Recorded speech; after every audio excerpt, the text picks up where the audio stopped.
અમદાવાદના જેતલપુર ખાતે 18 એપ્રિલ 2025ના રોજ Narayani Shastri institute of technology, institute of forensic science and cyber સિક્યુરિટીને લઈને 5 દિવસીય કાર્યક્રમનું આયોજન કરવામાં આવ્યું હતું, જેમાં 21 એપ્રિલ 25 એપ્રિલ 2025 સુધી ક્રાઇમ સીનની તપાસ માટે ફોટોગ્રાફી અને વિડીયોગ્રાફીને લઈ સચોટ તાલીમ આપવામાં આવી હતી. આ વિશિષ્ટ કાર્યક્રમનો હેતુ ક્ષેત્રના પોલીસ અધિકારીઓ, ફોરેન્સિક વ્યવસાયિકો તેમજ વકીલ અને કાયદાકીય નિષ્ણાંતોની અદ્યતન ફોટોગ્રાફિક અને વિડીયોગ્રાફિક તકનીકો દ્વારા ગુનાના સ્થળોના વૈજ્ઞાનિક દસ્તાવેજીકરણની કુશળતા વધારવાનો છે. આ તાલીમ ન્યાય માટે, ક્રાઇમ સીનના સૂક્ષ્મ અધિકૃત વિશ્લેષણ માટે ઉચ્ચ તકનીકી કેમેરા ટેકનોલોજીનો હેન્ડ્સ ઓન અનુભવ પ્રદાન કરશે. નરનારાયણ શાસ્ત્રી ઇન્સ્ટિટ્યૂટ ઓફ ટેકનોલોજીમાં અત્યારે હાલમાં 5 દિવસીય એક સેમિનાર ચાલી રહ્યો છે, જેમાં ભારત સરકાર દ્વારા જે અંગ્રેજો દ્વારા ચાલતા કાયદાઓને બદલીને BNS જેવા નવા કાયદાની અમલવારીની શરૂઆત કરી છે. ત્યારે જે લોકો ભોગ બને છે તેમને સરળતાથી ન્યાય કેવી રીતે મળે અને તેના માટે તેને ખાસ કરીને ફોરેન્સિક સાયન્સનો કેવી રીતે કાયદામાં ઉપયોગ કરી શકાય તેના પર એક વિશેષ આયોજન કરવામાં આવ્યું છે. તે જ અનુસંધાને અત્યારે આપણી સાથે ફોરેન્સિક સાયન્સ અને AIના एक्सपर्ट व्यक्ति अपनी साथ हाजिर है. આપણે વધુ વિગતે એમની સાથે ચર્ચા કરીશું. સર, आपका नाम क्या है वो? नमस्ते, आई एम विनय विश्वनाथ. मैं lab systems and Karpura Gaurai technology से हूँ and we are thank you to Nar Narayan Shastri institute of technology कि उन्होंने इतना बढ़िया 5 days का कॉन्फ्रेंस रखा and we are glad to be a part of this forensic conference. And यहाँ पे हमने जो law enforcement agencies, lawyers, public prosecutors, सबको हमने डिजिटल फॉरेंसिक टेक्निक्स जो क्राइम सीन पे लगती है, लाइक वीडियो रिकॉर्ड कैसे होता है, क्राइम सीन से एविडेंसेस डिजिटल कैसे लिया जाता है, उस पर हमने टच बेस किया है आज. जी सर, मुझे आप ये भी पूछना है कि जो क्राइम बनते हैं उसमें AI कितना हेल्पफुल पुलिस को हो सकता है? AI आज के तारीख में जितने भी जन आपके चैनल के व्यूअर्स रहेंगे, सब ने ChatGPT सुना रहेगा.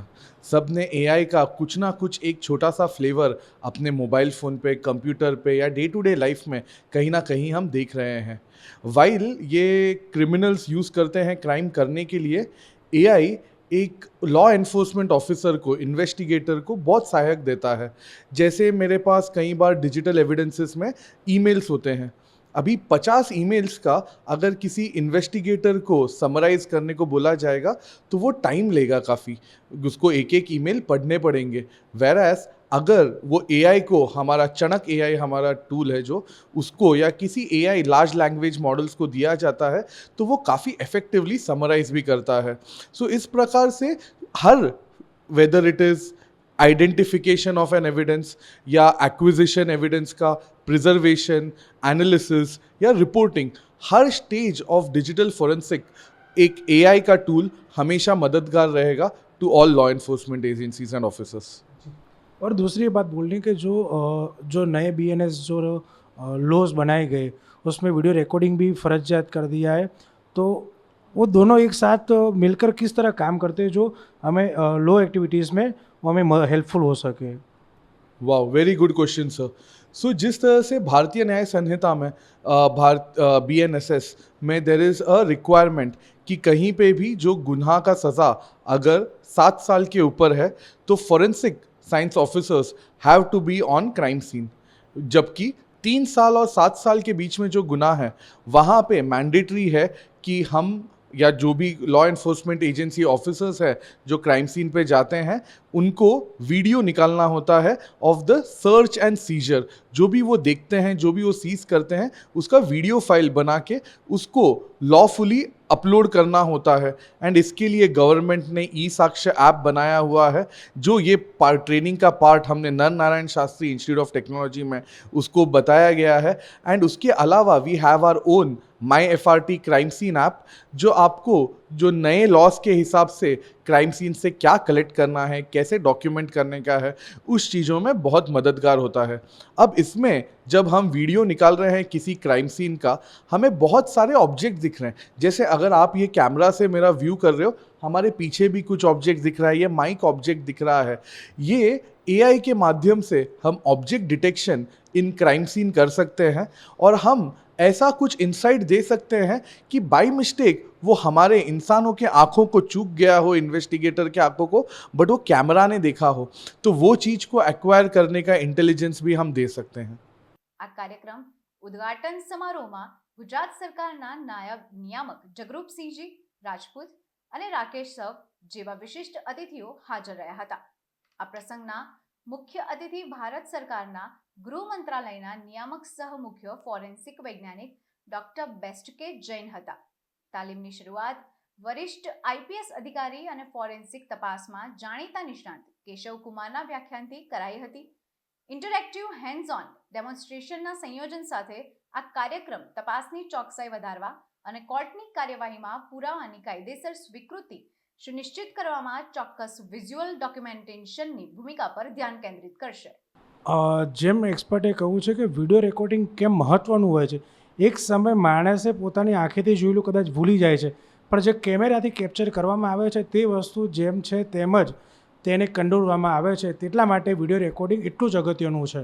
જે પ્રમાણે નવા કાયદાઓ પ્રમાણે વિડીયોગ્રાફી અને ફોટોગ્રાફીને ફરજિયાત કરવામાં આવ્યું છે, તેથી કરીને જે લોકો ભોગ બનનાર વ્યક્તિઓ છે તેમને સરળતાથી અને સક્ષમ ન્યાય મળે તેના માટે વધુ વિગતે વાત કરવા માટે અત્યારે હાલ આપણી સાથે પબ્લિક પ્રોસિક્યુટર જોડાયેલા છે. તો આપણે એમને જ પૂછીએ, સર, આ 5 દિવસીય નરનારાયણ શાસ્ત્રી ઇન્સ્ટિટ્યૂટ ઓફ ટેકનોલોજીમાં જે કાર્યક્રમ થઈ રહ્યો છે, તો પબ્લિક પ્રોસિક્યુટર તરીકે તમે જે અહીંયા લોકોને માહિતગાર કરી રહ્યા છો, તો એમાં વિડીયોગ્રાફી અને ફોટોગ્રાફી એટલું જ મહત્ત્વનું છે જેના ઉપર અહીંયા ભાર આપવામાં આવે, તો એના વિશે થોડું અમને સમજાવો. જી, અત્યારે હાલના નવા કાયદાના બધા પ્રોવિઝન અને જોગવાઈઓ મુજબ દરેક પણ કોઈ પણ બનાવવાળી જગ્યા, ક્રાઇમ સીન જે કંઈ પણ હોય છે એનું વિડીયોગ્રાફી અને ફોટોગ્રાફીનો અમલવારી ફરજિયાત બનાવવામાં આવ્યું છે. અને એના અનુસંધાને અહીંયા આગળ પણ જે અમને ટ્રેનિંગનો પ્રોગ્રામ આપવામાં આવ્યો છે નરનારાયણ શાસ્ત્રી કોલેજ દ્વારા, જે આ ફોરેન્સિક વિડીયોગ્રાફી અને ફોટોગ્રાફી પર પ્રોગ્રામ જે આખું ટ્રેનિંગ શેડ્યુલ અરેન્જ કરવામાં આવ્યું છે, એ ખૂબ જ સરસ અને મહત્ત્વનું છે. ખાસ કરીને રવિકુમાર સર જે છે, જેમણે અહીંયા આગળ આ બધું મેનેજમેન્ટ અને બધું આખું પ્રોગ્રામ શેડ્યુલ્સને કર્યું છે, એ ખરેખર અત્યંત પ્રશંસનીય કાર્યવાહી છે. એને લગતા ઝીણામાં ઝીણી માહિતીઓ, વિગતવાર વસ્તુઓ, ટેકનિકાલિટી જે કંઈ પણ છે એ પણ અહીંયા આગળથી અમને લોકોને જણાવવામાં આવી રહ્યું છે. અને એ ખૂબ જ અંશે જ્યારે કોર્ટની અંદર જ્યારે પ્રેઝન્ટ કરવાનું થશે ત્યારે આ માહિતી બહુ સ્પષ્ટ રીતે, સરળ રીતે રજૂ કરી શકાય એવું સરસ અહીંયા આગળથી અમને શીખવવામાં આવ્યું છે. અને એ બદલ અમે ખૂબ ખૂબ આભારી છીએ આ સંસ્થાના, સ્પેશિયલી રવિકુમાર સરના. અને ભવિષ્યમાં પણ જો આવી પ્રોગ્રામ્સ અને ટ્રેનિંગના ક્રમો બધા યોજાતા રહે તો એ ખરેખર ખૂબ જ એક મહત્ત્વનું પાસું બની રહે તેમ છે. એક સરસ કાર્યક્રમનું તો આયોજન કર્યું છે.